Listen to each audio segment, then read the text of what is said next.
Good morning friends. I hope सब बढ़िया होंगे। आज हम पढ़ने वाले हैं मूल अधिकार, फंडामेंटल राइट्स। आइए आज की क्लास को स्टार्ट करते हैं। मूल अधिकार भाग 3 के अंदर है और मूल अधिकार के आर्टिकल 12 से लेकर 35 के अंदर आते हैं। इसमें हर आर्टिकल के अंदर मूल अधिकारों का बारे में बताया गया है। तो एक एक करके देख लेते हैं कौन कौन से में क्या क्या दे रखा है। भाग 3 को संविधान का मैग्ना कार्टा भी कहते हैं, मतलब मैग्ना कार्टा ऑफ कॉन्स्टिट्यूशन। तो सबसे पहले देखते हैं मूल अधिकार का विकास। फर्स्ट दस्तावेज 1215 में ब्रिटेन से लिया गया, जो कि राजा सर जॉन के द्वारा लिखित दस्तावेज था। राजा सर जॉन ने पेश किया था 1215 में ब्रिटेन के अंदर। उसके बाद सेकंड दस्तावेज 1689 में ब्रिटेन के अंदर बिल ऑफ राइट्स पास किया गया था। फिर भारत में मूल अधिकार यूएसए से लिया गया, संविधान बना 1787 में, लागू हुआ 1789 में। मूल अधिकार 1791 में ऐड किया गया। इसके बाद आते हैं भारतीय संविधान पे। भारतीय संविधान भाग 3 में दिया हुआ है और इसके अंदर आर्टिकल 12 से लेकर 35 तक है। मूल संविधान के अंदर 7 मूल अधिकार है। अधिकार थे उस टाइम पे स्टार्ट, लेकिन अब 6 कर दिए गए हैं। अब देख लेते हैं कौन कौन से अधिकार है। पहला संपत्ति का अधिकार। संपत्ति का अधिकार आर्टिकल 19(1) के अंदर है, 1F के अंदर, और 31 को समाप्त कर दिया गया है। 44वें संविधान संशोधन अधिनियम 1978 को समाप्त कर दिया गया है। 31वें संविधान संशोधन को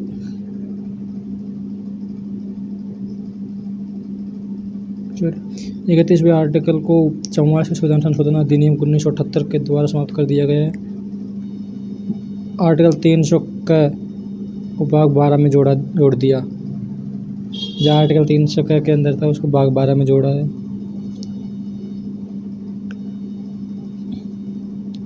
वर्तमान में कौन कौन से मूल अधिकार है वो देख लेते हैं, जो कि 6 है।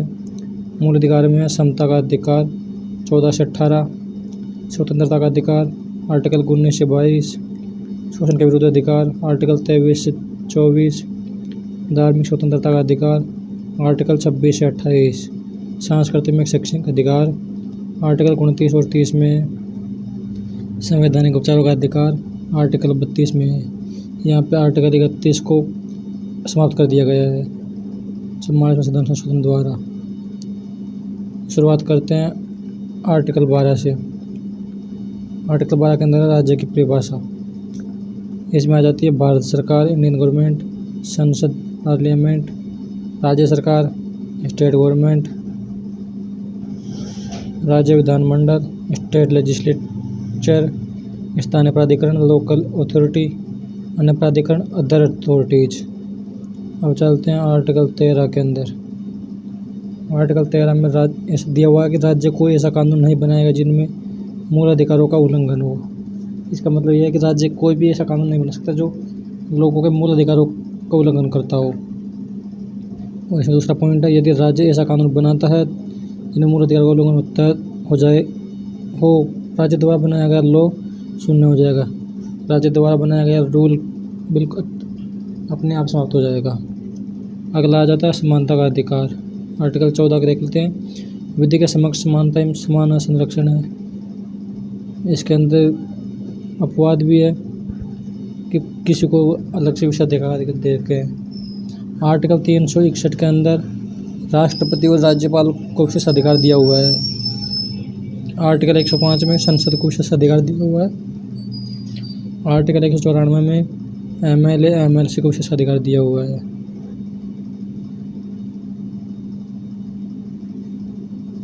सत्तर सेशन के 40 डेज पूर्व या बाद तक गिरफ्तार नहीं किया जा सकता। 70 सेशन समाप्त होने के 40 डेज पूर्व या बाद तक गिरफ्तार नहीं किया जा सकता MLA MP या MLC को। MLA होता है member of legislative assembly, MLC होता है मेंबर ऑफ लेजिस्लेटिव काउंसिल।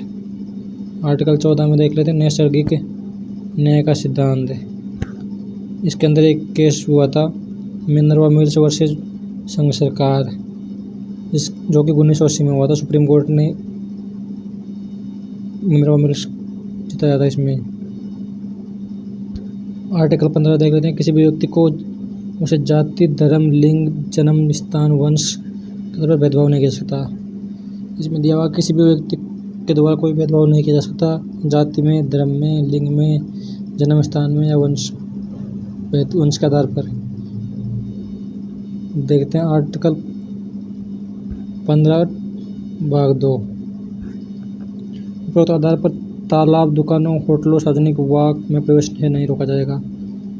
जो आर्टिकल 15(1) के अंदर दिया हुआ है उसके आधार पर तालाब पर, दुकानों पर, होटलों पर, सार्वजनिक पार्क में जाने से रोका नहीं जा सकता किसी को भी।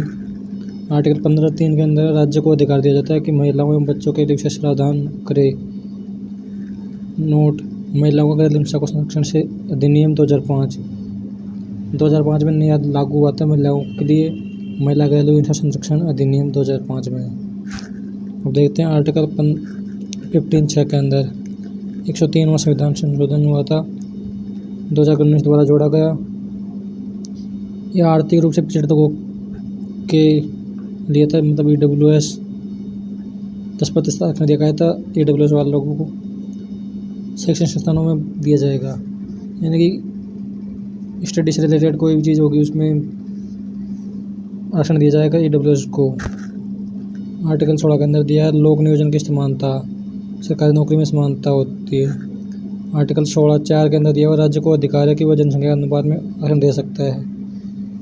इसमें आर्टिकल 16 भाग 4 के अंदर लिखा हुआ है कि राज्य किसी भी जनसंख्या के आधार पर आरक्षण दे सकता है किसी भी जाति को। आर्टिकल 16(6) के अंदर 103वां संविधान संशोधन हुआ 2019 में। उसके द्वारा EWS का 10% आरक्षण सरकारी नौकरी में दिया जाएगा, लिखा हुआ था। आर्टिकल 17 के अंदर अस्पृश्यता का अंत, मतलब छुआछूत का अंत है। इसके अंदर अस्पृश्यता अपराध अधिनियम 1955 में लागू हुआ था। 1976 में संशोधन हुआ सिविल अधिकार संरक्षण अधिनियम 1955 के अंदर। अब आ जाते हैं आर्टिकल 18 पे। आर्टिकल 18 के अंदर उपाधियों का अंत्य है। स्वतंत्रता का अधिकार आर्टिकल 19 से 22 के अंदर। आर्टिकल 19 फर्स्ट 1 के अंदर है वाक एवं अभिव्यक्ति की स्वतंत्रता, फिर प्रेस की स्वतंत्रता, राष्ट्रध्वज फहराने की स्वतंत्रता, जानने का अधिकार, शांत रहने की स्वतंत्रता, इंटरनेट का प्रयोग। अगला जाएगा आर्टिकल 19(1)(b) शांतिपूर्वक निशस्त्र सम्मेलन की स्वतंत्रता। आर्टिकल 19 भाग 1 पार्ट C के अंदर दिया हुआ है सभा, संघ एवं सहकारी समितियां बना सकते हैं। आर्टिकल 19(1)(d) के अंदर भारत में कहीं भी घूमने की स्वतंत्रता। आर्टिकल 1(e) के अंदर निवास से बचने की स्वतंत्रता। आर्टिकल 1(g) के अंदर किसी भी व्यवसाय एवं व्यापार की स्वतंत्रता। इसके बाद आ जाएगा आर्टिकल 20। आर्टिकल 20 में दिया दो स्थिति से संरक्षण। आर्टिकल 20(1) के अंदर है कार्योत्तर विधियों में संरक्षण। आर्टिकल 20(2) में दोहरे दंड में संरक्षण। आर्टिकल 20(3) के अंदर जो कि इम्पोर्टेंट है, सभी के विरुद्ध साक्षी होने के लिए बाध्य नहीं होगा। खुद के खिलाफ गवाही देने के लिए किसी को बाध्य नहीं किया जा सकता। अगला आ जाएगा आर्टिकल 21। आर्टिकल 21 में प्राण एवं देह की स्वतंत्रता। इसके अंदर विदेश जाने की स्वतंत्रता होती है, चिकित्सा की सहायता की स्वतंत्रता, स्वच्छ पानी का अधिकार होता है।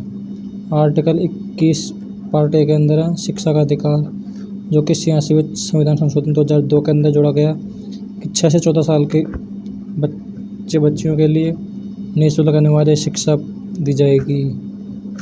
इसके बाद आर्टिकल 22 के अंदर लिखा हुआ कि गिरफ्तारी एवं निरोध संरक्षण। इसके अंदर पहले कारण बताना पड़ेगा, वकील कर सकते हैं खुद की मर्जी से, और 24 घंटे के अंदर मजिस्ट्रेट के सामने पेश करना पड़ेगा। यात्रा के समय होगा, मतलब ले जाने से जब तक बंद कर देते हैं उसके बाद से 24 घंटे के अंदर मजिस्ट्रेट के पास पेश किया जाना जरूरी होता है। अगला है शोषण के विरुद्ध अधिकार। यह आर्टिकल 23 से 24 के अंदर है। आर्टिकल 23 में मानव दुर्व्यवहार एवं बालाश्रम का प्रतिषेध। आर्टिकल 24 में बालकों के नियोजन का प्रतिषेध। आर्टिकल 24 में दिया है कि 14 साल से कम उम्र के बच्चे को जोखिम वाले कामों में नहीं डाला जा सकता है। राजतंत्र धार्मिक स्वतंत्रता का अधिकार, यह आर्टिकल 25 से 28 में देख लेते हैं। आर्टिकल 25 में है कि अंतःकरण आदि की स्वतंत्रता। आर्टिकल 26 में धार्मिक कार्यों के प्रबंधन की स्वतंत्रता। आर्टिकल 27 में धार्मिक अभिवृद्धि हेतु कर से मुक्ति। आर्टिकल 28 में शिक्षण संस्थानों बारे में स्वतंत्रता। आगे चलते हैं। संस्कृति और शिक्षा संबंधित अधिकार। आर्टिकल 29 में अल्पसंख्यक वर्गों के हितों का संरक्षण है। अगला है आर्टिकल 30।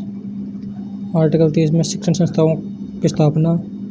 आर्टिकल 32 के अंदर संविधान उपचार का अधिकार, जो कि डॉक्टर भीमराव अम्बेडकर ने संविधान की आत्मा कहा। आर्टिकल 32 को डॉक्टर भीमराव अम्बेडकर ने संविधान की आत्मा कहा था। इसके अंदर जाएगा बंदी प्रत्यक्षीकरण।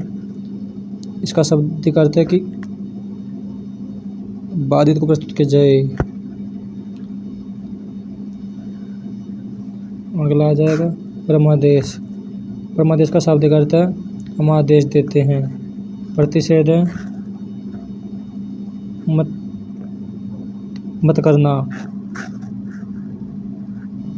प्रश्न का शाब्दिक अर्थ है पूर्णतः शून्यता करना या मंगवा लेना।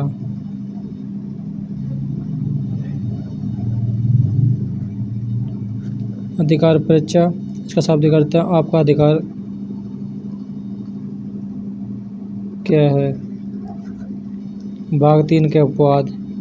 पार्ट 3 के अंदर कौन कौन से अपवाद हैं वो देख लेते हैं। आर्टिकल 33 संविधान के भाग 3 का अपवाद गठित करता है। सशस्त्र बलों के सदस्य, लोक व्यवस्था के दायित्वाधीन बल के सदस्यों, आसूचन ब्यूरो, उक्त बल ब्यूरो या संगठन हेतु स्थगित दूरसंचार प्रणाली में नियोजित व्यक्तियों के संबंध में। फिर आता आर्टिकल 34। आर्टिकल 34 के अंदर जनसेना विधि लागू हो। आर्टिकल 35 में संसद की विधि बनाने की शक्ति के अंतर्गत संसद से यह अपेक्षा की गई है कि वह उन कार्यों के लिए जिन्हें भाग 3 के अंतर्गत अपराध घोषित किया गया है यथा आर्टिकल 17 और 23 दंड विहित करने के लिए विधि बनाएगी। विदेशी एवं भारतीय नागरिकों को प्राप्त मौलिक अधिकार। विदेशी और भारतीयों के लिए मौलिक अधिकार प्राप्त हैं वो देख लेते हैं कौन कौन से आर्टिकल पहले हैं। आर्टिकल 14 प्राप्त है। Article 21, article 22, article 24, article 26, article 28, article 20, article 21, article 23, article 25 और आर्टिकल 27। और केवल भारतीयों को प्राप्त मौलिक अधिकार इसमें आ जाएंगे आर्टिकल 15, आर्टिकल 16, आर्टिकल 19, आर्टिकल 29 और आर्टिकल 30। यानी कि जो अभी वाले हैं आर्टिकल ये केवल भारतीयों के लिए हैं, विदेशियों के लिए नहीं। फ्रेंड्स, आपको क्लास अच्छी लगी तो हमारे चैनल को सब्सक्राइब करें और वीडियो को लाइक ज़रूर करें। Thank you. जय हिंद।